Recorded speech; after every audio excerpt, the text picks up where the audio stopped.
Hey everyone, it's Lauren here. I'm so glad that you are joining me for another devotional message. And today I want to talk to you a little bit about when things seem out of control.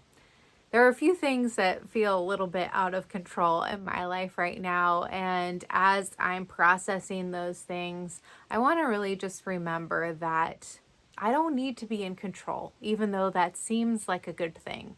Sometimes I think things would be better if I had complete control over everything, over what other people said or thought, or how often babies cried, and anything like that.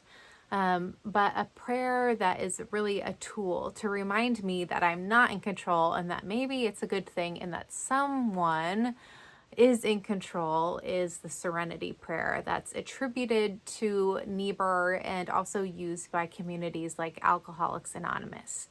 There are a few different versions, but the gist of them is this: God grant me the serenity to accept the things I cannot change, the courage to change the things I can, and the wisdom to know the difference. The wisdom to know the difference is really where I feel like the key to happiness and serenity and peace really lies. So often we like to think ourselves perhaps as more capable than we really are in a given situation. And we like to think that maybe if we just work a little harder, we could be in control. When I face hard things and wish for this kind of control, it's helpful to remember that even if I'm not in control, God is.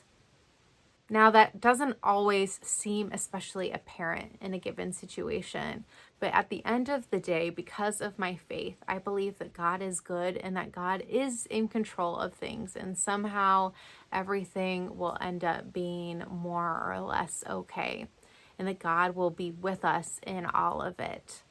So I use this prayer, and I'm reminding myself to use this prayer and encouraging you all to use it as well when things maybe feel out of control or if you're going through an especially challenging time.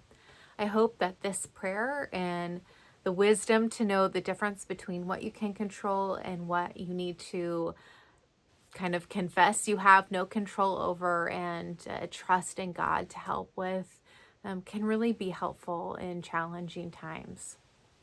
I hope that you feel comforted by the sense that God is in control. And if you feel the need to talk about that, I hope that you can reach out to your pastors here at LPC or a trusted friend wherever you are as well.